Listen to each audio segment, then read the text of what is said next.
And welcome back to this week's edition of Two Coaches, One Grizz. I'm your host, Frank Morales, with our Coach Emeritus, Gil Laura, and our resident superfan, Mario the Grizz Mesa. Shout out to our legendary producer, AC.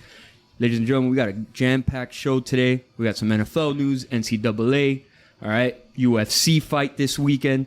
But we're going to start with the playoff action in the NBA and the NHL, all right? It's been very eventful on the NHL side. NBA, a little less exciting, but looking forward to a great matchup. Before we jump in, though, we do have to honor a legendary great of the basketball game, Bill Walton, who sadly passed away due to cancer a couple days ago. My generation knows him as a larger-than-life figure on TV, right? Thought the dude was great, but that was matched by his ability on the court, which was cut short by injuries throughout his career. So, we're going to give a little tribute to him because he is a trailblazer in many ways.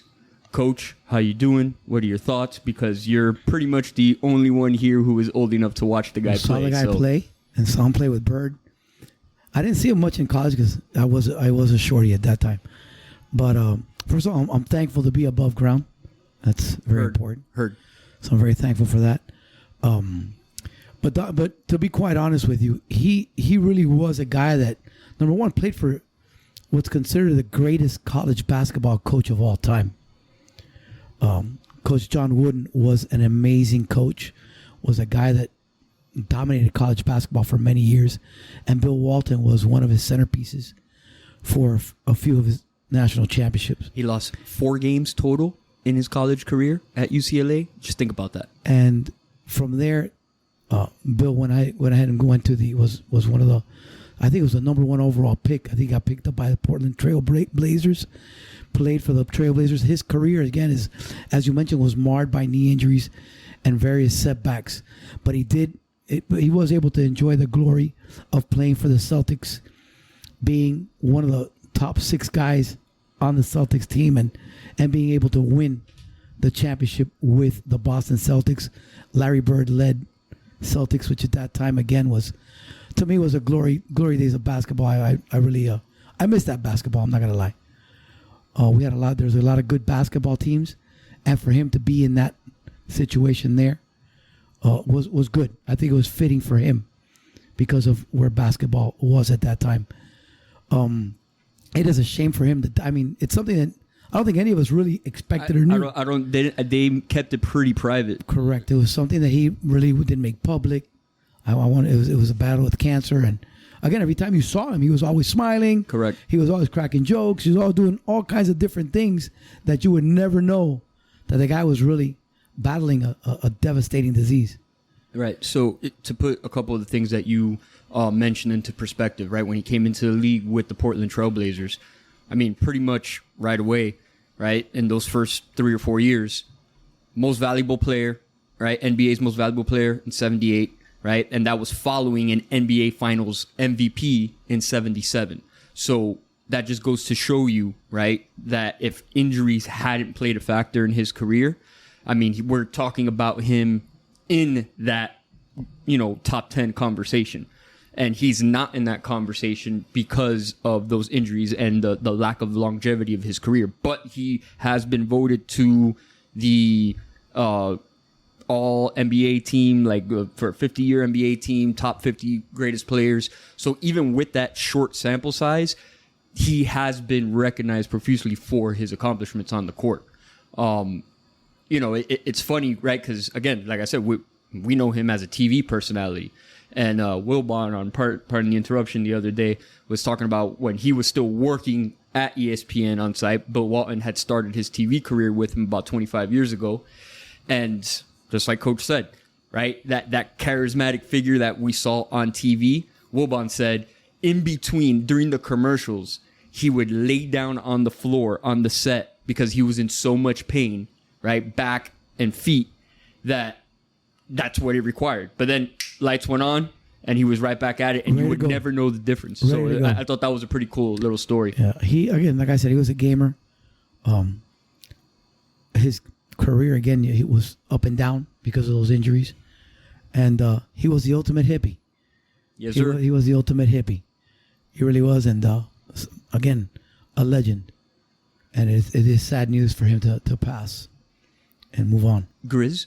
Yeah, I would say legend, understatement of the year here. This guy, in college, you could safely say probably a top 5 of all time. Some say top 2 or 3 of all time in his college career. Part of those UCLA teams coming right after Kareem. I think he was part of the longest winning streak in the history of college basketball. Yep. And, he was clean cut and all that because that's what John Wooden expected, wanted from his players. And once he went to the NBA, you saw the rebel in him. You saw the early years in Portland. He basically was a guy that looked like part of the Grateful Dead. He said he went to over thousands of them. Yep. So he lived his life the way he wanted. I do remember watching him a couple months ago he was doing Pac-12 games at night. And, it was sad because he was saying it's sad because the Pac-12 is going to disappear after this. And so, he goes right after that. And, that guy was... Gil said it. He saw him play. We grew up. When I first saw him, he was just retiring from the Celtics, and then he just worked on the NBC broadcast. He was awesome, and we got to remember that he had a speech impediment growing up. He could barely talk. Yeah, he was a severe stutterer. Very severe stutter, and for years he got to understand that he had a severe stutter, and then for years, 30 years, calling NBA games. That's amazing. Yep. And he had awesome phrases. No, he was a tremendous, he was an eloquent speaker. Eloquent speaker when he got to that point. And again, it shows the reverence that he had for Wooden. Yep. What you mentioned at the beginning, that he adored John Wooden. He would call him almost every day, would see him as much as he could. Yeah, that was a father figure. All of the lessons that he learned from Wooden. Everything he would pass it down, and you would speak always about Wooden. It's sad. You didn't know he had that. And, I also heard someone say that they would go to the concerts with him and he'd stand the whole 4 hours because he didn't want to block someone's view. And, knowing the Grateful Dead, he's got backstage passes. But he was asked, why don't you sit down there? And he goes, it's more painful to get up and down. So I'd just rather stand. So, big guys, we understand that, I've been dealing with back pain probably since my high school years and nobody understands it. It's just a constant pain. You get used to it. There's sometimes you forget you have the pain until something reminds you immediately. And once you get that reminder, you get the sharp pain again. So, it just sucks. And he went through 38 surgeries, if I remember correctly. It's crazy. It's a tough life, man. But the guy lived it the way we all want to live it, with a smile, upbeat attitude. And he lived it the right way. And there's no one that can say a bad word about him. 100%. That's all. If you kind of break it down, if you go, that's all you want. To be known as someone that nobody can say a bad word, you're a good person all the way. Well said. And I think, obviously the words that we say, you can't do it justice, and we are a sports podcast. So we have to cover that. And again, it's still not going to do it justice for the larger than life figure that he was. All right, let's stay in the basketball news. All right, we do have some developments with the conference finals round. What a week change, huh, man? They just started and now they're almost over. To that point, right? Is this a bad situation for the NBA losing this momentum? Thankfully, obviously, we're going to talk about the Western Conference Finals. It extended a little bit, but man, we were staring at 2 weeks without basketball. If we straight sweeps, we're looking at two sweeps. 2 sweeps would happen. One right after the other. 10 days of no basketball, and it would have been the first time in NBA history that would have occurred. So think about that. Now let's jump right into the first of the two to go in that Eastern Conference Finals. The Boston Celtics sweep the Indiana Pacers. I'm going to tell you, man, it's obviously, I think everybody would agree that the Boston Celtics are the better team. They're a stacked roster. They have orders of magnitude more experience. They were expected to be in this position. But let me tell you that this is less than 15 points away from being a 2-1 or 3-1 series, because the Celtics snatched 2 or 3 of those wins from the jaws of defeat within the last couple minutes of the game. And even when Haliburton goes down, the Pacers, man, they got some fight in them. They're going to be a scary team. We talked about it the other day or last week when we were discussing game 1 and 2, that I think that their ability to finish out that game, for Brown to hit that shot, go to overtime, and for them to be able to win that game, gave them a confidence of finishing. And devastating for the Pacers. Which they didn't have it. Remember, the Celtics have become famous for blowing it in the last 3 to 4 minutes of the game. Everybody was counting on that Celtic meltdown. And I do believe that the ability of Brown to hit that shot and them to go on and win in overtime gave them a renewed confidence to close out these games. And even though they were down in just about every game, they came back, they did what they had to do, and they would win at the end. In those games that they ended up winning, right, at the end of the game, they had, in respective games, an 8% chance and a 6% chance to win those games prior to hitting those shots within the last 2 minutes. That is insane. Now, it's kind of, a double-edged sword here, right? There's two sides to both stories. One, right? This doesn't bode well, right? This is not good foreshadowing for the Celtics, future in the NBA Finals, right? But they are more experienced, right? They kind of stay a little bit more level in those situations. And on the other side, the Pacers, they're a super young team, right? They're zero playoff experiences. They more than likely, right? And this is kind of what the perspective is from a lot of analysts, right? And people who experience with basketball. You have to learn, right, how to close out games, and a lot of times you got to go through these excruciating losses in the playoffs to eventually learn how to get there and overcome. But wow, devastating for those young guys. And again, Eastern Conference Finals, it's scary if they stay together long term. Yeah, I told you, a big proponent of the Pacers. Not having Halliburton the 2 games at home, you thought they would get blown out. Goes to show you the resilience they have as a team. Was there too Nimard taking over and going ape shit? But they had a bunch of Connolly coming off the bench. They had a good nucleus. They just need they need one more name, a bigger. They need to play a little defense. Yeah, they do need to play defense, but that's just unfortunately the way we live. Sakes. You're either going to be super hot offense or you're going to be that defensive team. You got to have what I believe are the defense in the last 6 minutes of the game has to be stellar. That's why they lost. Because you said it. Yeah, they're a go team. The Celtics have been choking and blowing losses, but these were not blown losses. These were comebacks. These were them coming back and the other team looking like the Celtics were looking in those losses. They ended up winning 3 or 4 of the 4 quarters, right. Fourth quarters, and then the overtime 16 out of 11. So again, they were able to finish, and the lack of defense by Indiana did not help the Pacers. But that's what I'm saying. So you know that they're going to get against Dallas or Minnesota. Defense is going to be way better. And the thing is that I still think they're susceptible to those losses because I think they need Porzingis back. They're going to probably get him, obviously, because they should, right, correct. But that was a big hurt for them too. We're not going to just say they had everybody hurt against them. They were missing a big piece that they have. But let's be honest. This road has not been the toughest of roads. To get to a on the finals. contrary. I mean, they've benefited from top players on every team in every round going down. And guess what? It doesn't matter. You play who's in front of you. Right. It's not their fault. Correct. It's not their fault. Many teams lose, even to teams that have people hurt. So it's not their fault. We're gonna see right now if it's Minnesota, who knows? But if it's Dallas, which is looking like, you're gonna have 2 monsters you got to stop. And a better defensive team.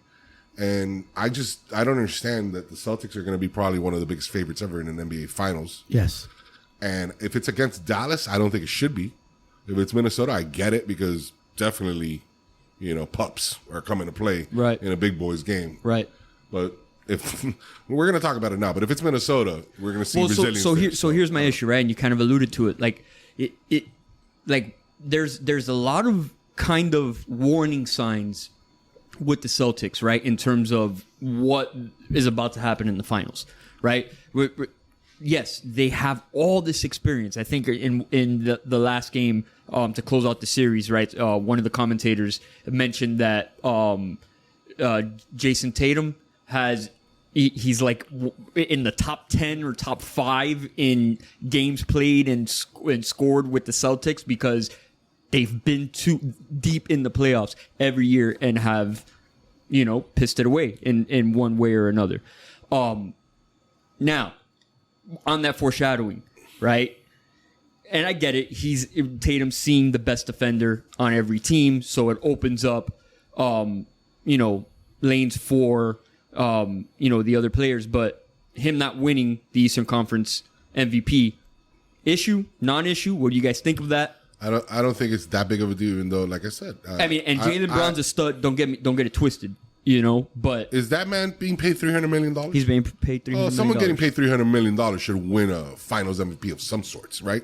So I'm okay with that because this is what you have. I don't get it when it's a Tatum's team, Brown team. They're together at the hip. They've been together forever. Right. They play great together. I'm just getting upset that Tatum every now and then just disappears when he shouldn't. It's just a little alarming. And at the end of the day, they've done everything they're supposed to. They've done nothing. No matter how great the season is, no matter that they made the NBA Correct. Finals, their job was to get to the NBA Finals. He did score 36 of the last. It's finals or bust. Again, he's playing. Once again, I get it, but you need to be held to a standard, and their standard is win an NBA Finals. That's it. You've been given the easiest road. You're going to get 10 days off. You don't win now. Because both conferences are getting harder in the future, and then you're going to give that guy $600 million. If they don't win it this year, they're not winning it. Not to say that can't happen, but it's just you think the noise is a certain level. If you do not win it now with everything that has been put in front of you, just saying. That's all I'm saying. Yeah.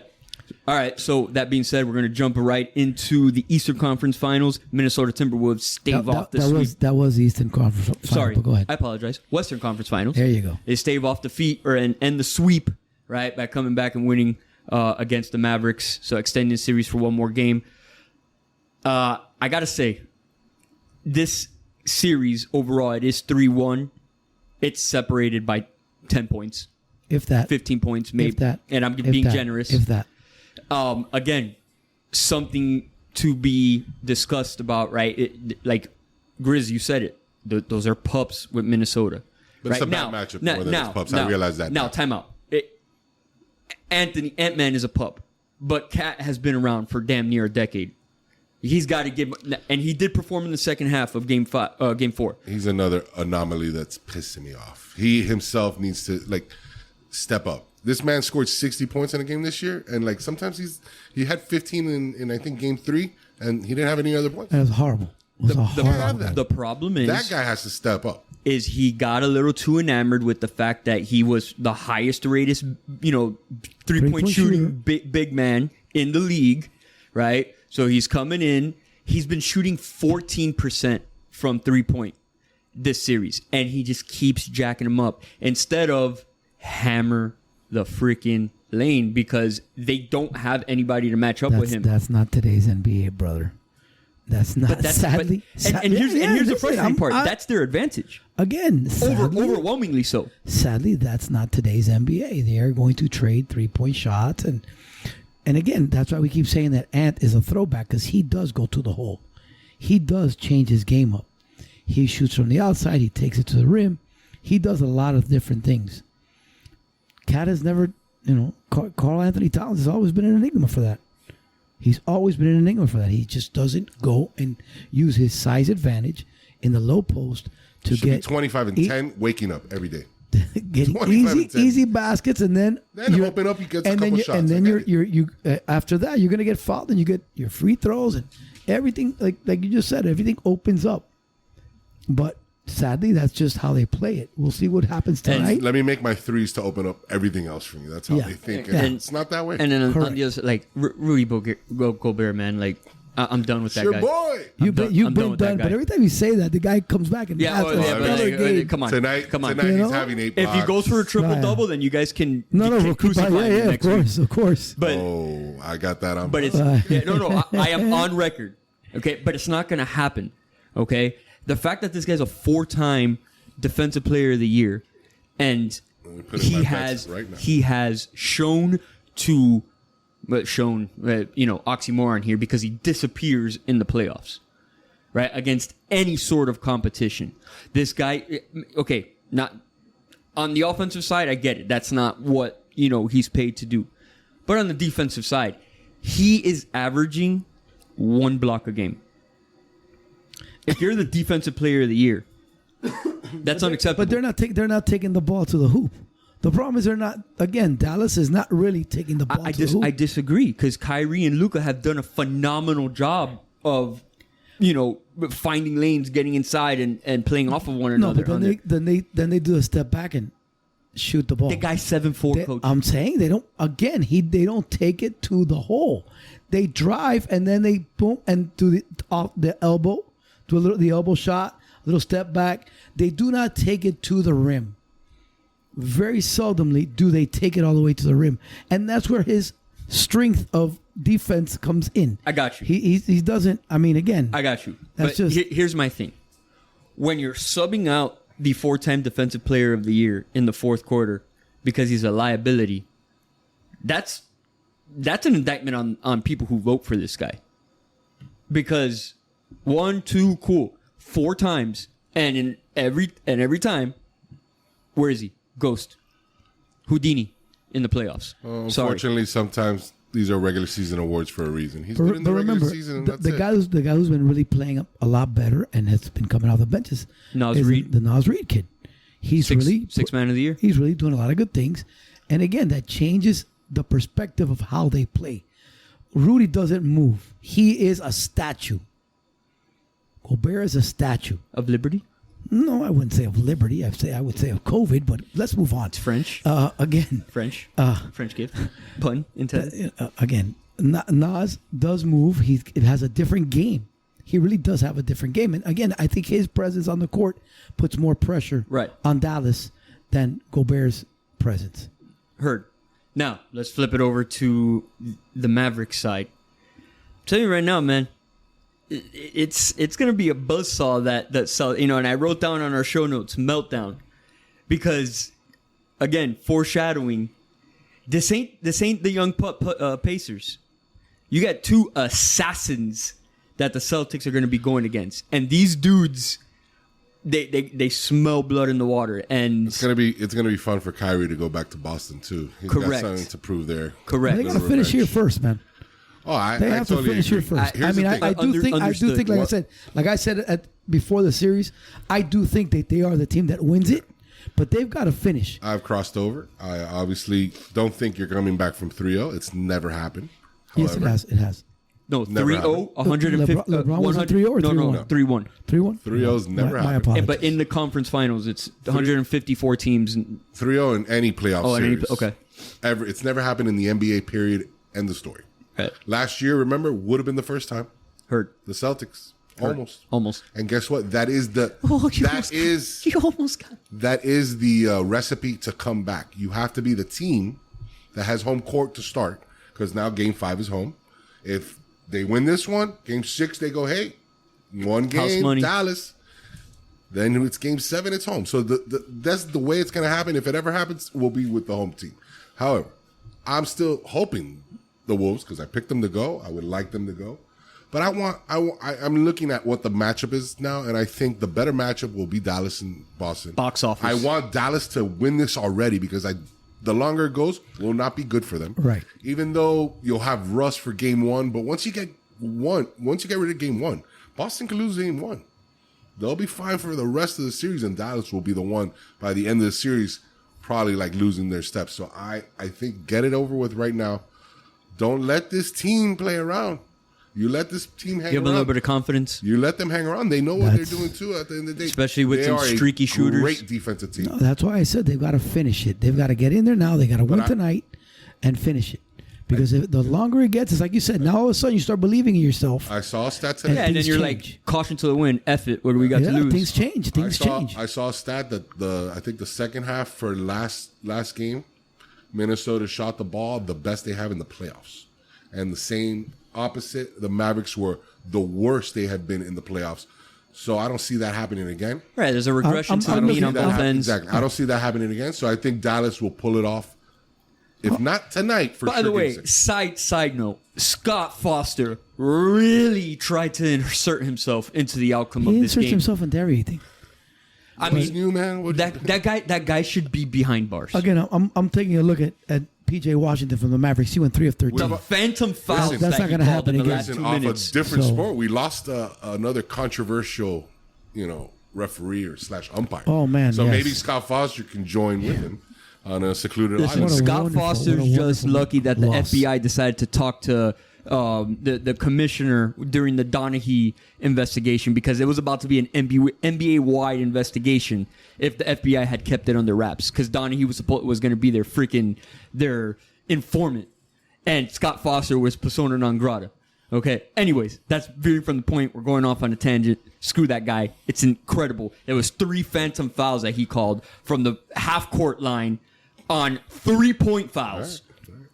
That Listen, I know you're that- trying to push for Foster Talk, a new podcast next week, but look. No. It's okay. But again, it's factual. Let's move on. Moving along. Are we done? Are we done Bring with me this? bring me to the cold stuff. Okay. All right, we're gonna hard segue from the hard court to the ice.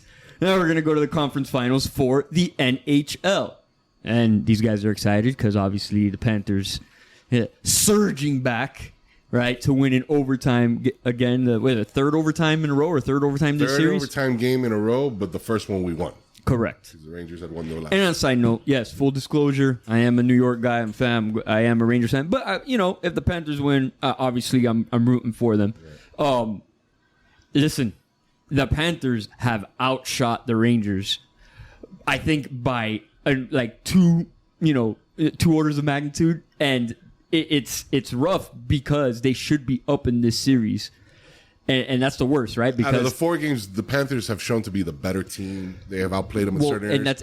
And that's the point. But Rangers have the best goalie in the world, and it's showing. He's playing very, very well. He is In that absolutely sport, incredible. it's frustrating when you look at the stat sheet and you're dominating in every category except for the scoring. scoreboard. Yeah, because that's all you. that's Sometimes rough. all you need is the hot goalie. Now, obviously, Bob is not. He's playing fantastic too. But right now, let me tell you, it's a game that this series, if doesn't say 7 and classic, I don't know what you've been watching. These last I 3 agree. overtime games have been And I was phenomenal. just mentioning that we've had 3 out of 4 games to be overtime. Right. 3 out of 4 have been under 5 goals. I mean, it's just been an incredible back and forth pace. Both special teams on both teams have been phenomenal. They've killed the power plays on both sides. The goalies, again, yes, they've both played well. I don't know. I do, like I said before, I do think that defensively we're just a little better. Okay, their goalie is the best guy on the ice. We've got to find a way to be able to score 3 or 4. We can't win 2-1. I don't think we're going to be able to win 2-1. I think we have to score at least 3 to be able to win, and this game is pivotal. So it's kind of This is a pivotal game. That's We kind have of to win tonight. That's kind of a catch-22, right, Coach? Because like you're talking about, Panthers are the better defensive team, but if you're pushing the puck and trying to get those goals, right, you're a man down on the defensive side. So it's kind of It depends how you play it. Depends how you do it. Depends how you run it. You don't have to be a man down in hockey to be able to do it right. It's about leaving the guys at the line and being able to adjust on the fly. That's where it comes down to. And I say that because not giving because up the Rangers, one-on-ones. right? And I say it because the Rangers goalie, like that guy accounts for 2 people on the ice. Like you need. I mean, I wouldn't you say need that, but- you need sticks in all angles to try to knock that bitch in. But I also think that we've hit our fair share of poles.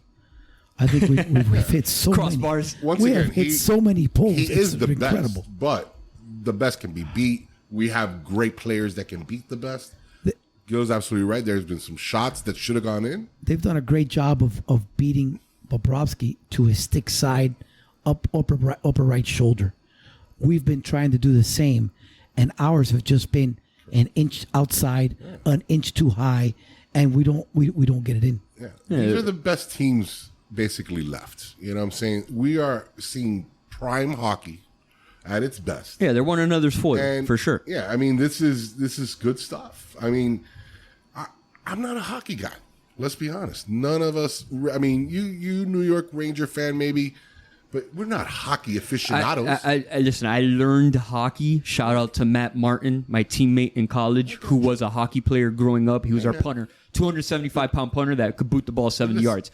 That fat fucker. Anyway, I'm sorry. We calm This down? is a family show. What is I understand. going on? No, but he's listening, so I want to make sure. I've understood the game and watched it since I was like 10. But he's the one who taught me. I like Mario Lemieux. You know, Sir, I was like, oh, there's someone named after me. I have He's the been one who doing taught me it, hockey. and I thank EA Sports But there you for go. the game. I was What a a big fun Detroit Red Wings guy. game. I used to love Iserman. He was Funny. The two games hockey and soccer I never liked. I never played, but those were the best games Oh to my play gosh. for video games. The I one mean, they time- were just 100%. fun. The one timer. I was an expert at the one timer. That was my shot. So again, I learned hockey through One-timer. that. But what I'm saying Yes, is sir, the the last one-timer. couple years of Florida hockey has galvanized. Quick shot kill. That's it. Hey, South buddy. Florida. And we're loving Why it. waste time? You know, it's just once you realize how. First of all, it's good that hockey got back to ESPN. Yes. It's more national again. It's get that because I'm saying when I grew up, it was out there. I saw it a lot. It faded away. It went away for a few years. You had a strike. It just wasn't. The rules weren't conducive to the scoring and the Once they excitement. changed the rules, and like Correct. I said, now you're on TNT, a free-for-all. you're on ESPN. We're not on Versus anymore. You know, I can find TSN. you. Yeah, I can find you. And the way they've marketed the players, there's fun players to watch. Like this is a fun game, especially in live action. So it's cool that now it's happening in our city, and our team is fantastic. There you go. Sorry, full disclosure, we're watching the We have pregame the show highlights, and while we're 10 recording the podcast. minutes away from So we're a dropping little the puck. We're a little taken aback by the highlights that they're showing right now. But no, I completely agree. Like I said, I learned it as an adult, or a young adult in college from individuals. A typically regional sport, right? That's played in the Northeast, in the North, right, closer to Canada. I had teammates that became close friends who played the sport growing up, and taught me what was going on. And when you understand what's going on the ice, the game becomes more interesting, right? Just like former coaches, right? Football coaches, we watch the game differently than just casual fans. Sometimes we do. Sometimes. Depends. We try to. We do. But yeah, no, like it is a great time for hockey. It's interesting, right? Because we're talking about a South Florida team that literally will never have any form of natural ice forming in its area. So hopefully they pull it out, And I'll man. be honest with you, the Western Conference Final is pretty exciting as well. It's 2-2. The Oilers came back last night. They won 5-2. So again, both hockey games and series are quite amazing. From last night, they're did you really, see the really good. really crazy non-goal? Yeah, with the block The goal off the stick? Yes. Amazing. Like the luck you had to have it. And that was And sometimes that's all you need, Edmonton baby. ended up winning. Look at Sometimes that's that. all you need. Right. That's amazing. So, yeah. So fun times there. It's going to be an exciting finals either way. Either way, it ends up rolling out. But obviously, with the exception of myself, this is a Panthers heavy podcast. And again, Panthers pull it out. Obviously, they're my team in the finals. So anybody Eastern Conference, screw the Western Conference. Any closing thoughts on this conference finals? No, go Panthers. Go Panthers, baby. And we are back with segment 2 of this week's episode. We went from hardcourt to ice, now to the turf. We're going to start off, and this is going to be, it's going to be a fun segment. But we're going to start off in the NFL with the hometown news that Jaden Waddle signs a 3-year extension to stay with the Dolphins. Obviously, great news for Tua and the Dolphins organization and Fins fans everywhere down here in South Florida and for the nation, for that matter. I, going to reserve my thoughts here because I know Grizz wants to go off here. So, Grizz, take it away. Oh, I just want to say that, we're locking up a great receiver. It's a lot of money for this guy, but you got to realize down the road, it's an extension. Who knows what it could have cost in a year or two if he plays even better.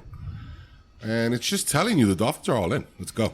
Well, I think They're ready to go. To be honest with you, I think it is one of the smartest moves, just because the Justin Jefferson situation is looming right across the border, and I think he's going to set the standard, The market. for receivers. I think that's going to be the new move, and if your numbers are right, they're going to pay you a passel of money, and if not, they're going to move on. And it's going to be one of those situations where we have to see how things work out, pending that Justin Jefferson signing.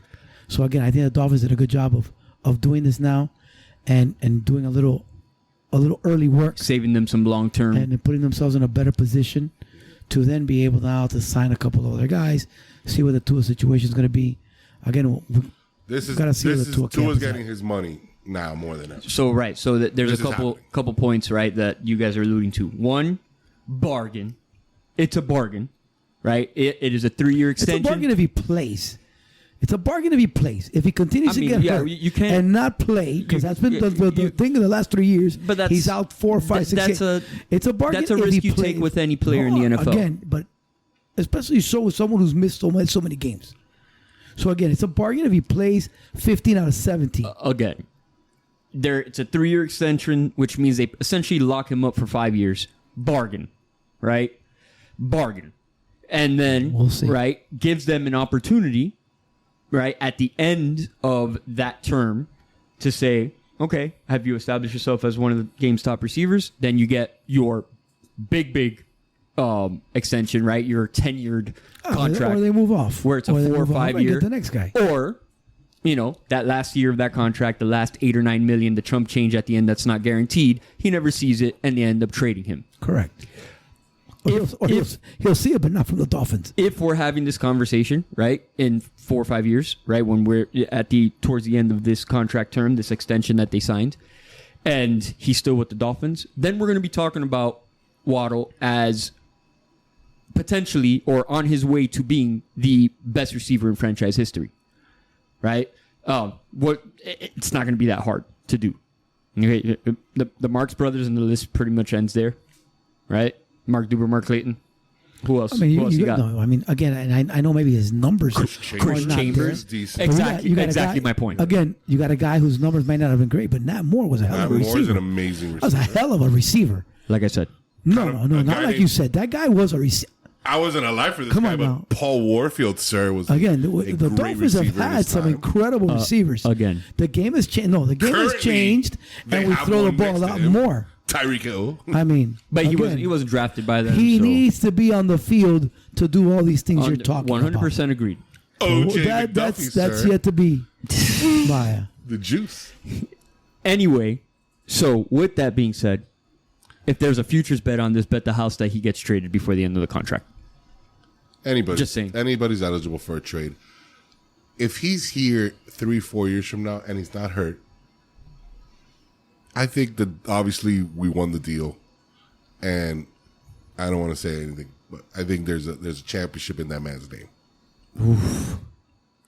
Because they're going all in, man. This guy's setting the They're kibosh. going all in. It doesn't matter anymore. Talk about it. Let's talk about it. I mean, listen, defensively, You're signing up I'm people. I'm concerned defensively. I'm not gonna lie.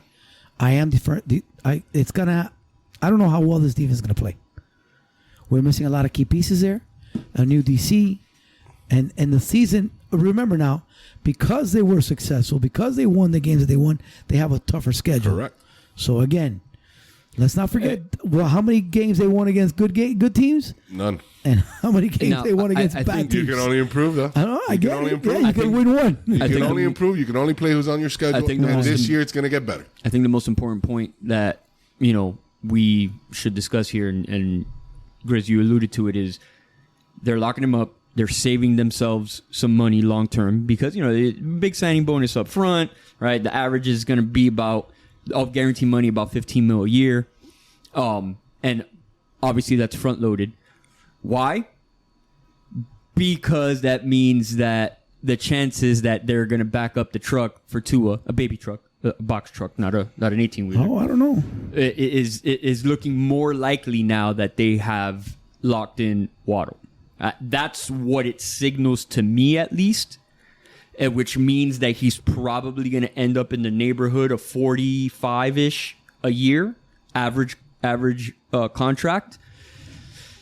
And I mean, honestly, what other option do you have?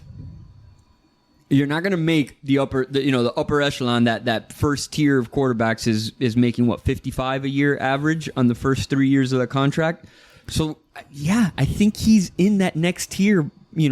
40 to 48 million a year, right? With a front load of probably like a 50-year, $50 million payday in the first year. So that way, it kind of long term, that cap hit doesn't affect them. This is the NFL, buddy. 4 years from now, the next quarterback up, No, 80 million a year, 100 million. It's gonna happen. I'm just talking out the logic. He's gonna get paid. For those who have, They are saying right now, we're all in on this team.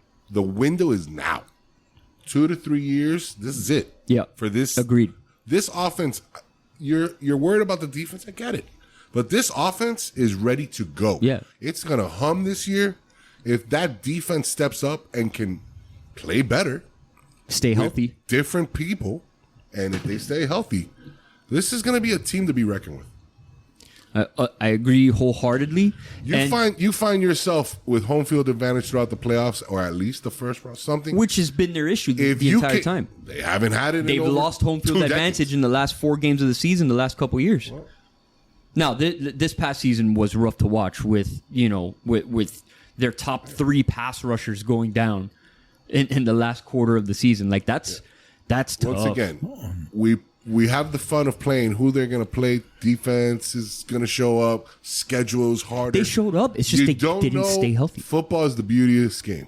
You're going to find out what these teams are by week 5. Who's going to be a hard team? Who's going to be a soft team? What the schedule is going to change? Who knows? I have a lot of faith in this coaching. I'm agreeing with I have you. a lot of faith in the GM. And I'm don't saying have that over the last 25 years. The key to their success is home field advantage. I'm questioning. If they got to go on the road to an outdoor team, it's a wrap. Their defensive roster is an issue. The offensive line is still working its kinks out. There is still some question marks on this football team before we crown them. Nobody's Right. been East proud. Conference champ, East Division champion. I think to Mario's point, etc. I think to Grizz's point, though, Nobody's he's crowned. talking about on the offensive side, the game has shifted to the offensive game where it becomes, hey, we got to outscore the other team. one No, has you any do crowns. not. You Listen, better no, have a but defense, and the li- Kansas City Chiefs are a perfect example. But hear me out. If they have home field advantage, that plays to their team advantage. Where if they have a middle of the road defense finally stepped up. if they have a middle They of the hadn't road been that right, good their the defense first was good couple this year. years. They hadn't been that good. They were ranked in the Because they- 20s. When they won the first Super Bowl, the defense They was were not in the spectacular. 20s. No, they had spent their money on the offense. Right, their offense was spectacular. However, so our now offense right now there is is- spectacular. It is. Our offense is. And to his point, it is a 2 or 3 year window because Tyreek, his speed and his assets as a player are only good for about 2 or But 3 you know more years. what? That And let me say speed, that something. elite speed doesn't last Let forever. me say something. As bad as the Kansas City defense was 2-3 years ago, they stepped up in big games. They game plan and they beat the other team. And their defense played. Situationally, Now yes. get it. that is we didn't have the players to step up. That is my question mark with this Dolphin team. Is this defensive coordinator good enough to put you in that position? I don't know. Well, personally, I think that We know. thought it was going to be Van, and it yeah, didn't happen. but Fangio. The problem with Fangio is he's old and he didn't want to be here in the first place. Okay, he didn't. He couldn't identify with the But you're players. overlooking a defense that played well, except when guys got hurt. When their guys got hurt, I understand. then it changed. But that's- wait. But when you're at that they're level, hurt But you're knocking Fangio. I'm You're not knocking knocking Fangio. him. Yeah, you did. You just finished saying, but he's old. Blah, blah, blah, blah. No, what I'm No, saying no. is that's what Okay. contributed to him not All right, being I'm here sorry. right now. But that Fangio. was Fangio's then excuse. They got hurt. No, Fangio's at the end of the season. Everybody got hurt, but during the season, his defenses did a decent job. But for people that don't of want to keeping him in hear the game. excuse of injuries, he should be that great of a defensive coordinator to rise his. You backups. can't. You can't. I'm agreeing with you. Impossible. What I'm saying, So- I'm But saying, that's what I'm saying. when Now the with margin for error is that thin in the professional game, right? That his because it But if was the reported that new there was DC a ends up being better divide there. DC and we are not hurt, Well, we should but- be a better team. But you're missing key components. Is what I'm trying to tell you. You've lost guys Correct. that you cannot replace at the time. You don't have anybody right now that can replace Chris Wilkins. You have anybody right now that can replace the linebacker that was lost? Do you got your two bookends are hurt? They're still not 100%. They're not going to be ready. I mean, we'll see if they're ready for week one. If they're ready, week one. Well, again, how far are you going to push them? What are you going to give them? Exactly. Chubbs is older, so there's a lot of question marks on that side of the ball. There's a 40-year-old quarterback that shouldn't be playing. He's coming back. Everybody's thinking he's going to win the Super Bowl again this year. Again, this is what I'm saying. I think you took my point. I think you took my point a little too late. What I'm saying is the defense will have time to make up because this offense is going to blow the crap out of teams the first couple of weeks like they did before. I don't know, man. They got some tough guys to play now. My point is, even when they were rolling and playing well, right? There were reports the entire season that there was a separation in connection between the players and Fangio, right? Which, again, contributed to him going to because he always wanted to be in Philadelphia in the first place. Correct. Yes, I understood. We discussed that. We discussed that.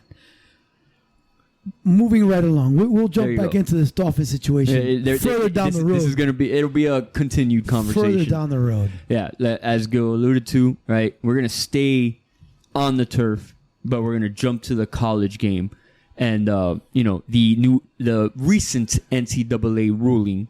And I'm going to let Coach take it away because he feels very strongly about this. It's to me, we've gotten to a point where college athletics is not just football. It's college athletics is now in a place where it's strictly business. There is no real education side to it. There is no real advantage for the kids to be, or the players to be called student athletes, because now it's a pay-for-play situation. For them now, they're now employees. They're no longer athletes. They're no longer student athletes. They're now employees. They're going to be employees a la NFL. This will be what we've been talking about with the UFL and all that. This will be the training grounds for the NFL. It will be. It will be because they're going to get paid. Everybody has going to get a chunk of the pie. And again, the idea of getting an education goes down the tubes. So all these kids that have had a chance to get an education, to get a degree, et cetera, they're not going to get that anymore. They're going to get strictly paid. So we're going to get guys with little to no education, with millions of dollars in their pocket. And if we've seen over the last couple of years in the NFL, some of those guys make some really stupid decisions. So before we dive into the potential implications, right? To give context to the situation. Let's give context. The headline is NCAA approves ruling for colleges to play or to pay players. What the actual details of that ruling and why it happened is because the NCAA was actually facing 3 antitrust lawsuits from the federal government, which they settled, which means they essentially have admitted, without admitting, that they've been hoarding the profits and the benefits that they've incurred from these athletes, from amateur athletes, for damn near 100 years, right? And again, back to our previous conversations, their inability to act and be proactive on this situation and their refusal to give and to budge a little bit has led to this issue. Right. So that $3 billion that they're paying back is then going to be distributed to the Power 5 conferences, which is about $20 million a year. It's also going to be given to former players. Right, but it's $20 million a year that the schools will then be allowed to use, right, and distribute to their student athletes. Now, that is the unfortunate result of the NCAA being greedy and using these kids, these amateur athletes, to their advantage to hoard their money and the profits. Yes and no. Again, yes and no. The outcome, obviously, and I agree with these outcomes now that they're being paid and, as amateur athletes, they're being paid now, and it puts the education side of it in the back burner. Now they're no longer amateur. The word amateur goes right out the window. There's no amateur. Again, you're not amateur. You're getting paid. It's not. But you're an it's employee. The NCAA's fault is what I'm saying. Okay, like the outcomes, regardless. I don't care whose fault you want to put it on. I don't care who you want to blame. I don't care who you want to put the finger on. okay, et cetera, et cetera. At the end of the day, it's what is going to come of it. And what is going to come of it is that those guys are now going to have to pay taxes. They're going to get taxed on their money. No, now they have to hire somebody. Again, listen now. I get it. They got to hire the right people to do. And as we have seen over the last 60 years and the last 25 years where money has become bigger and bigger, and as we see the money getting bigger and bigger in the NFL, all of these human beings that are getting this amount of money get used, get abused, and at the end are broke, have nothing. They don't know how to invest it. They don't know what to buy. Too many people are asking for money for businesses. Hey man, I got a great idea. Let's put it, and they lose their millions. They buy 6 cars. They buy 4 houses, which mind you can only use 1 car at a time and 1 house at a time. Because why? They don't think there's no one really that cares about them and worries about their future and their well-being is there to advise them. And now we're putting that into 18-year-olds' hands. So, all of your points are well taken. They're understood, and yes, like I agree. However, my perspective in this and what I want to kind of bring about is you're talking about the consequences of young individuals with a lot of money that don't have experience or the knowledge or the know-how or whatever, the skill set to manage that money correctly. And I think really what you're kind of speaking to is a deeper issue generally in our society and our education system, that these things aren't taught to kids in middle school and high school. Like, we don't have classes for this, and it's well documented. Like these are school. Yeah, school is a system that was put in place to teach individuals how to be factory workers, right? Bells, all that stuff. It's well documented. Andrew Carnegie went to the government to petition for the current education system. That was 8 million years ago. We've come a long way since But what I'm saying is, even in modern education, not move on, because it's not taught. But we've come a long way since that. Something that is a must. The NFL. The NFL. Let me respond to you, bro. Filing taxes, right? You said that they had to file taxes. Is that taught in high school? Nobody knows, or is taught formally how to file their taxes, right? And a lot of these kids and a lot of us worked during high school. Unless you take accounting. Okay. Yes, go ahead. And a lot of them are benefit from the fact that their parents claimed them until they're 25 or whatever now because of whatever recent rule law changes in the last decade or so. But they don't know how to do this because they were never formally taught how to do this. I'm 35 years old. I own a business, and my accountant does my taxes because I don't want to touch that. These are things that need to be ubiquitous in our education and upbringing of current generation, because it's always going to happen. It's always going to ubiquitous or not. We have a guy named Ruggs that's sitting in a jail right now because he bought a Corvette, got drunk. You're never going to fully eliminate those things. Rice, but again, that happens every day. It just happens more and more. The NFL, right? Right, and they're going to do it now. Right, in college. Okay, but that happens every day to people, thousands of people across the world. They just so happen to be a famous guy. But again, you're putting it more and more and more. You're going to multiply it.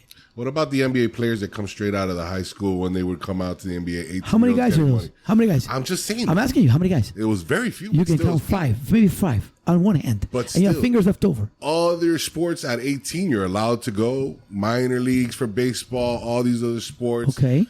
Other countries are playing professionally at 14 years old. Where do they go? They go to the minor leagues. Right. Have you seen what they do in the minors? They ride on a bus. Right. They don't have cars. They don't have the cars that these guys have. They sign more money in the game. They sign bonuses and things like that. Signing bonuses, but it's not compared to what these guys are going to get. I mean, your top dudes are getting $2 million signing bonuses when they get drafted. So they have money. $2 million. How many are going to get the money though? And then they go into where? To the minor league. So how many of the big football players are going to make that money though? You're going to have quarterbacks at each level. Definitely. Okay.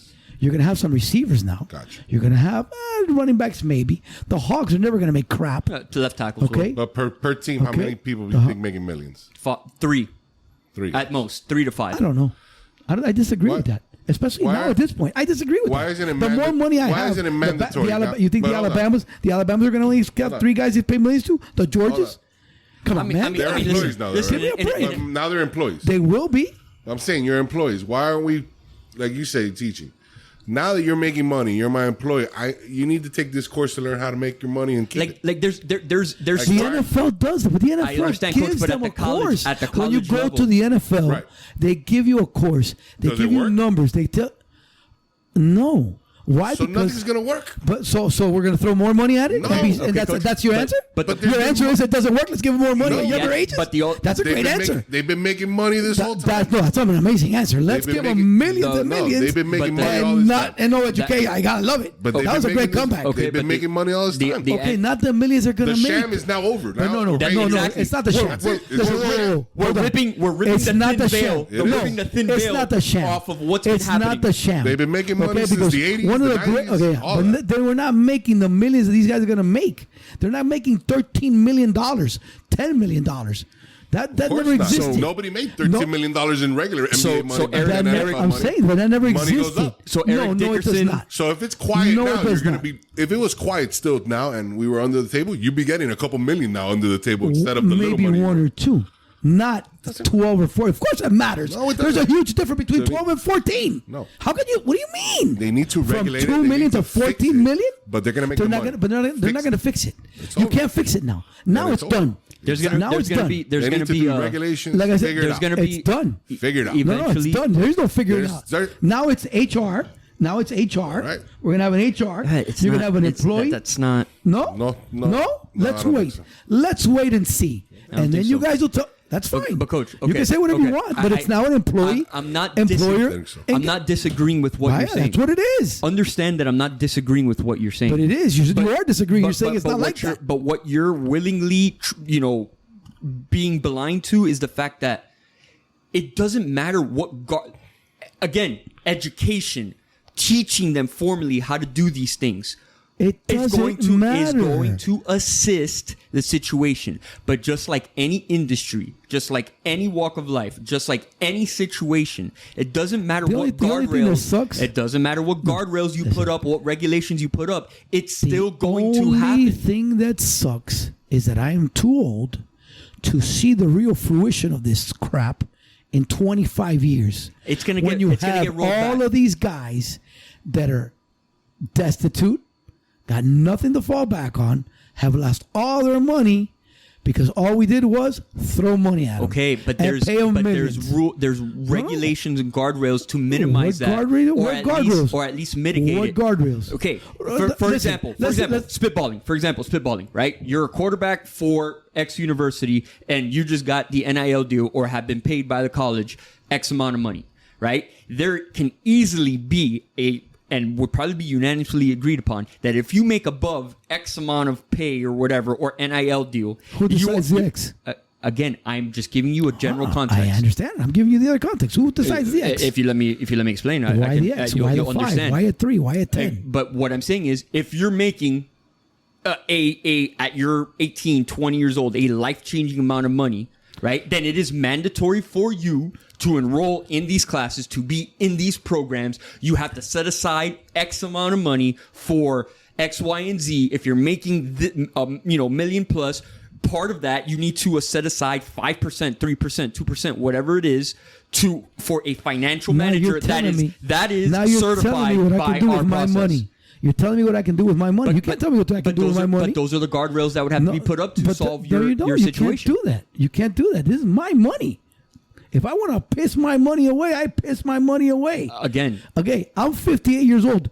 $2 million is life changing for me. I think you're talking 5 But you about. can go to the 10 course and million? still piss it off, right? So say that again. You can go to take the course and still piss it off. No, you can do again, You have but you to take can't the tell course. me what to do. No, you but you can take the can't. course. Yeah, you Why? can. No, you Because can't. you're still a But student. don't they You're say- No, I'm not. I you're am still an at the- employee. I'm no longer false, a student. False. then You're don't- still. You're How am I? still- What do you mean student? What do you mean false? Because you're you're still paying a me to play student, there. first no, and I'm foremost. not. No, I'm not. Okay. My student is no longer there. But you're trying to make it seem that in this case, They're employees of the school. They don't have to attend college. They are. No, Coach, it doesn't work that way. That's what they're going to be. I literally just read through it. That's but what if you they're don't go to going the school, to be. how can you play the game? No, you're going to be there. You're paid? going to be there, but you're going to be an employee now because I'm paying you to pay.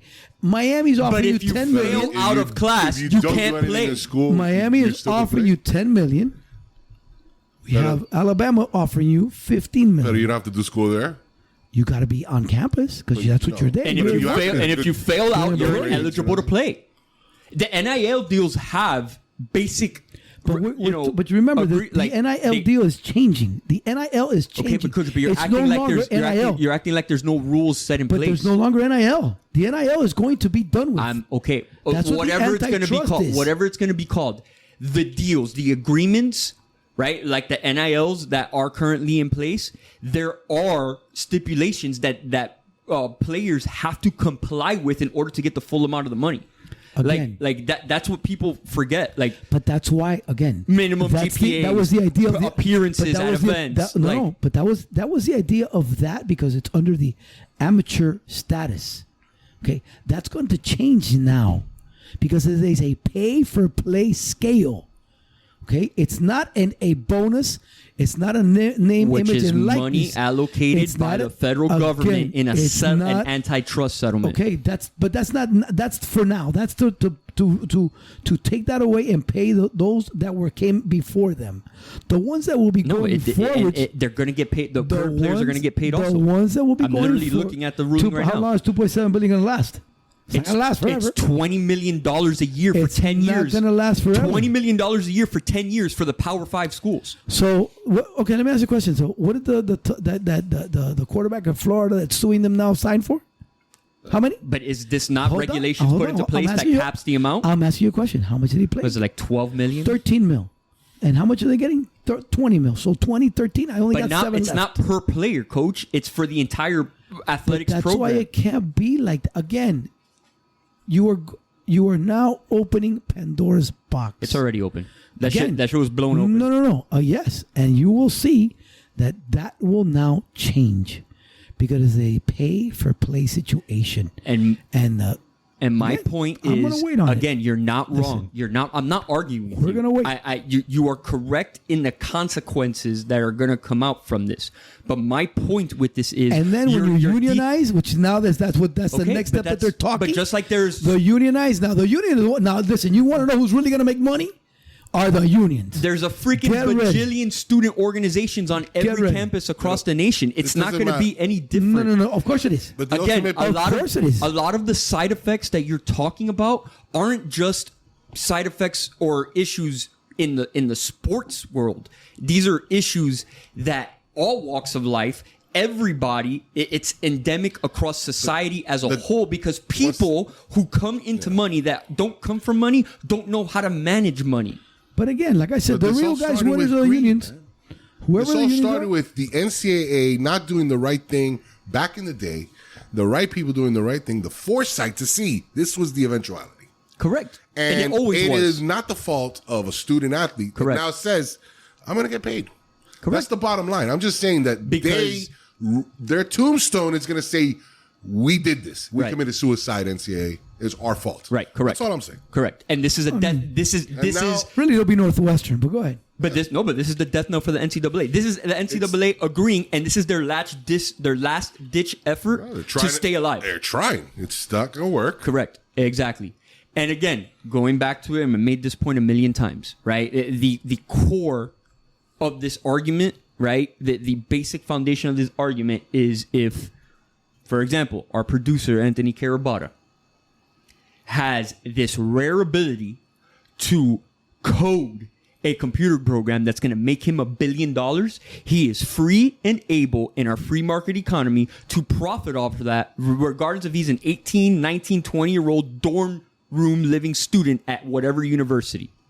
And that rare ability needs, in an athlete's case, is their physical gifts to perform on the field. That is what allows them to excel. Which will die out much sooner than Carabata's ability to invent things. But that's what people are failing to see. It's a short shelf life. Okay, and we're going to be unprepared. Again, listen. I'm not disagreeing with you, Well, but again, I'm just saying it's more endemic to society. You guys are all about it. I'm all against it. It's not that I'm all about it. It's that it's just an eventuality, right? No, I don't think it was an eventuality. You can't I do postpone agree the with inevitable, Grizz. and we are at the inevitable. This was inevitable. I do agree with Grizz as far as with the NCAA fumbling the ball, but I think that the other players and those that have pushed this issue to get here are all about getting fat and don't give a damn about the kids or the players or anything like that or their families. None of them. All these guys, all these lawyers, all the sues, all that, they don't give a rat's but again, but it's not about the kids. They don't care about the kids. They could care three craps about those kids. It's about the money. It's about them making money. Correct. Okay? And again, the ones that will come out losing are those guys that are supposed to be going to college and all those other... And agreed. But that's why, right, with this initial ruling, right, the bounce back from Pandora's box opening is eventually regulations being put into place, which will mitigate what you're talking about, right? Education, mandatory education, right? We'll see, brother. We will see. Again, but put yourself, you have been an administrator for over a decade. You have been in education. You've worked in several different fields. There's regulations in every field. Right? Just like anything else, you have to follow those rules. And even with certain categories and certain professions being highly regulated, with the guardrails and the regulations that are put into place and laws that have to be followed, things still go awry. You're never going to eliminate the outcomes that you're talking about, but you can mitigate them, you can curtail them, but it's inevitable outcomes of society and how our species works. This was not inevitable. This was completely avoidable and could have been taken care of. And again, if people would have not gotten blind with greed, not just the NCAA, but the other side as well, things would not be where we're at. And the inevitable end of college athletics would not be at the doorstep. And again, the beauty of our show is, right, we react to what occurs in current events of sports. So Time will tell. This is just one of many of the ongoing conversations we're going to have on this topic. All right, we'll be right back. We're back to close out this week's show with our final segment. We're going to talk about some segments. Our final segment. Segments. Oh. I gotta put an S because there's a couple of them. Heard. Well, one segment, two different sports. 1.5? Two sure. segments? Whatever you want. Whatever. I just see segments. We're gonna close out. I'm looking at my sheets. I see segments. This guy's always just. The segment has several topics underneath of it. Segment 4 and segment 5. I mean, incredible. This guy is the master. What does it say? What does it say on our papers? What does it say on our script? Does it not say two separate segments? So therefore, they're plural. Come on, now you are the word and vocabulary Nazi. Segment, several topics. Oh, now it's so next week I want these to say topic, not segments. This guy and his equivocating they and trying need to be topics, not segments. Go ahead. Go on, sir. We're going to close out with UFC, but we begin this final segment with another somber note that we do need to bring up in the golf world, in the PGA Tour.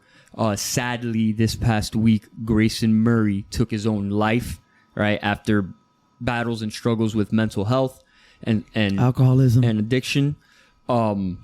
It's crazy, right? Because he's not an everyday name, up and coming golfer. But he had won a tournament this year. He had won a tournament. Right, he was on the up and coming. He had won another PGA Tour last year. So the guy had won 2. He was a good golfer. Man, he played Thursday and Friday. He ended up withdrawing Friday from the tournament, and ends up taking his life between Friday and Saturday morning, which is again is a incredibly.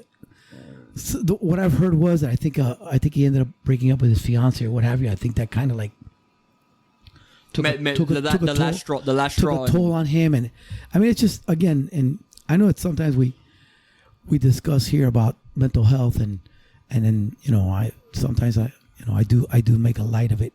Yeah, it's a powerful topic that us as individuals, as men, need to talk about more. Sadly, when people really do have mental health situations, is what I want us to make sure that that we don't overlook. Because I think that some people just do it because, I need a mental day, just because they need a day off.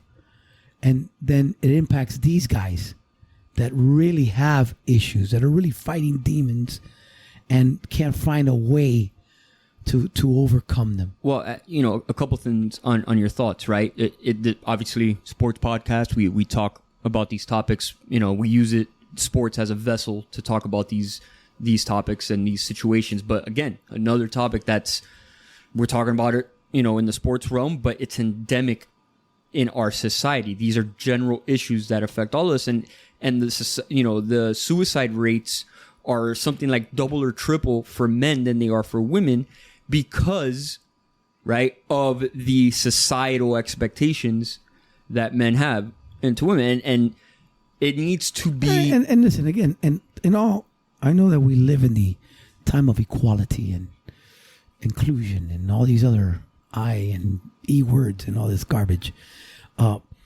Men are and have always been the responsible ones that are supposed to take the brunt for their family. When there is a loss in the family, we're supposed to be that strong shoulder for our women to cry on. And we may break down later on in a private time, in a situation, but we are the ones that have to carry the burden for our wives and our children. Because again, that's how we're built, or that's how we're supposed to be built. We're supposed to be built to be the man, the pillar, the foundation, and the pillar, correct. And as much as our wives or girlfriends, as much as responsibility as they have and they do, we are the ones that are supposed to be there on those hard times, during those hard times, to help them and be the strength. Not even that. I'm talking about in a general sense, right, where there's a perception that you're weak if you talk about your personal issues that you're dealing with, and you're less of a man if you're showing those weaknesses or talking to somebody about it. And I guess what I'm trying to say is it needs to be normalized that it's okay for men in particular to discuss this and mention and say and share that they actually are not okay. Because part of it is the continuous bottling up of those emotions and of those internal demons that you can only battle internally for so long, right? Before, an eventual reckoning, a reckoning of some sort, or a breakdown, or in the most severe and worst, God forbid, case, taking your own life, right? Because of the fear of what will people think of me, what will people, perceive me as, or who they perceive me as. It's a sign of weakness. Correct. It's perceived as that sign of weakness, which as a man is not what you want to portray. Correct. And again, that's why I said it.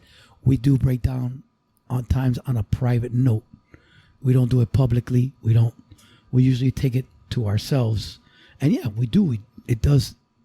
We have to break down because we are human at the end of the day.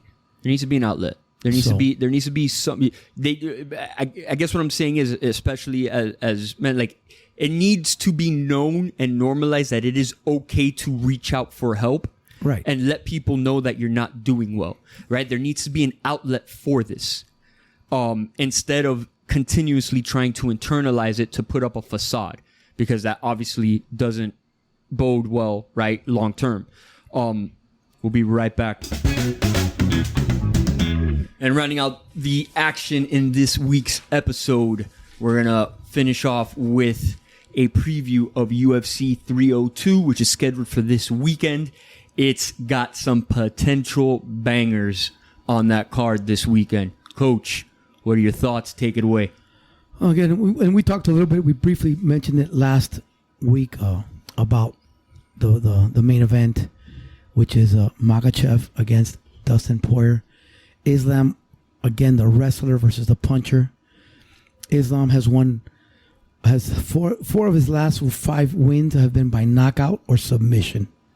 He's a tremendous wrestler. That is one of Dustin's weaknesses, is he does get taken to the ground, and he doesn't mind. But in this instance, I think this could be a problem. Again, Poirier has lost 2 out of his last 5, either on knockout or submissions.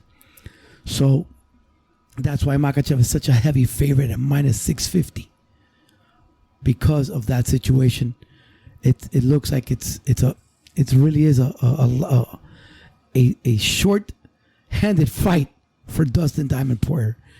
Again, he is a fan favorite. We always wish for him to win, but I think this is really a tough matchup for him, and I don't think he's going to be able to handle Islam in this fight. Unfortunately, obviously watching both of these guys fight for a couple years now, like I want Poirier to win so badly because I feel like, I guess my impression of Makhachev is he's a little bit of a cocky asshole, and now he's good. It's hard not to be when you're that damn good. He's good, but he's not a Khabib. No, I get it, but I don't think we'll see another Khabib for 15 years. And if anyone can eat his shots and keep coming at him, it's the Diamond. Yeah, but I think that's going to be the issue. I don't think it's going to be about shots. I think it's going to be about wrestling, and I think that's where it changes. I think that Poirier takes a lot of chances trying to get some chokeholds, and because of that, I think opens himself up. I think Islam will be able to take advantage, and if he gets him on the ground, I don't see Islam letting him back up. On the feet, again, Poirier has a little bit of an advantage, has an 1.5 inch reach. Their height is negligible, and again, his window's getting short. He's 35 years old. I'd like to add there again. You obviously know more about the sport, but like Poirier is not a slouch on the ground either. Like he can hold his own. I mean, obviously that's not his like core, specialty, but when you take a look at their analytics and you see takedown accuracy and things like that, that is not in this fight. That's not his strength. That part goes to Islam. It's like, again, it's two good football teams that run the ball. One team runs it a little better than the other. That is their strength. This is the mat is where Islam likes to win his fights. He might want to trade shots again. Who knows what his mentality is, but I do believe that he is going to go in with a wrestling, taking down mentality. Exactly, to be able to dominate the fight. The co-main event is Sean Strickland against Paulo Costa. Two punchers where, again, you're going to have a 4-inch reach advantage for Sean Strickland. He's got 76 inches versus 72 inches. I think that's going to be very big here because, again, I don't think that Costa will be able to get the big shots because Sean will be able to keep him away. The further deep the fight goes, I think Strickland has better cardio than Costa. Costa tends to run out of gas anytime after the third round. So again, I do think that the favorite will win here again. They're two pretty, again, Makhachev is minus 650. You got Sean Strickland at minus 260, 275. It's, again, I think the favorites will win as far as that's concerned on Saturday night, the main events. You still gonna throw some action on Dustin? I mean, I don't think so. I don't know. It depends. I've got some action on Randy Brown. I got him at minus 155. He's up to 175. I like him in this spot. I think he wins. I wouldn't go any further than 175. If it goes down to 170, 165, I think it's a take. The other fight I'm looking at is further down. It's Joe Solecki against Grant Dawson. Both of them are coming off of losses. Dawson got knocked out by Bobby Green in pretty quick fashion. 12 seconds, 15 seconds into the fight. I don't know how he's going to take that. He was undefeated until that time. It's one of those situations where I don't know how he's going to come back. Both of them looking for successful bounce back in this. They're both looking for get him back on track. Bounce back. I'm sorry, Dawson is 20-2. That has been his first loss in a while. He's been winning, submitting, decisions. He's a pretty good wrestler. Solecki isn't bad in his own right. He's 13-4. He's also a Brazilian Jiu-Jitsu. I just think that the odds, I'm doing it as a value play. I'm taking it at anything over 350. Right now he's plus 365. So $20 gets you $60, $70. There you go. It's a nice little, just to have some action on the fight. I think Solecki is a little bit more mature fighter. So again, I think he's gonna have a good shot. They're both the same age, but Solecki's been in the UFC a little bit longer. Grant Dawson wasn't up and comer until he fought Bobby Green, and Bobby Green knocked him out. That was supposed to be a stepping stone fight for him. So it's kind of set him back a little bit. Right. I don't know what his psyche is going into the fight. You know, it's one of those like Ronda Rousey once she got knocked out. It was all over. Never the same. She was vulnerable. Correct. So we'll see.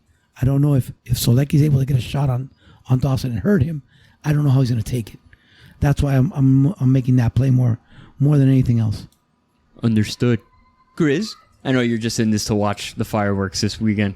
Yeah, it was fun. I mean, you know me. I'm not Poirier. Hopefully he comes through. Other than the rest of the guys, that's why I always rely on go for that. I will tell you on just a general, like the last couple, the last UFC event, you know, was a little bit of a downer compared to what 300 was, but 300 was fireworks all night long, and I'm hoping for the same thing. I think this card has the potential. Again, I don't think it's gonna be a 300. Because a 300 is but hard. That's why a 300 is a 300. It's hard to emulate. Exactly, it's hard to emulate. But I think this one does have potential for fireworks. I'm waiting for the spear. I'm waiting for that. That's in September, right? Yeah, that's gonna be the next 3 or 4 pay-per-views are gonna be really good. Yeah, it's gonna be a fun summer when it comes to UFC. And, you know, inching ever closer to some more football action stuff starting to ramp up. I still need football action to slow down because football action coming back means I got to go back to what I do on my day job. To your vices? To my day job. No, my vices aren't my problem. It's what allows you to do those things. Correct. Heard. Gentlemen, I feel it was a great episode today. We had some spirited discussions. Looking forward to hearing that back. And, you know, hopefully we can get some clips going of this week's episode. Some really good spirited discussions. Gentlemen, it's been fun. It's looking forward actually to next week, right? Discussing what happened in this weekend's UFC event. That's gonna be fun. So tune in for that. I think that does it for us. All right, inching closer to NBA Finals. We got some good action right now as we speak on the tube. Western Conference Finals and Eastern Conference Finals in NHL. That does it for us today. Remember to follow, share, download, subscribe to the show. Rate. Give us feedback, okay? You can follow us and download the show via Apple Podcasts, via Spotify, via Google Podcasts. And we are on every major platform, right? Whatever your preference is, hit that follow button. Have some fun with us. Interact. We do have a link active on our show descriptions for you guys to text us. Give us some feedback. Join the banter. Let us know what you want to hear. Tell us we suck. Whatever the case is. We would love to have feedback from you guys and continue growing the show. That's what's going to make it fun for us.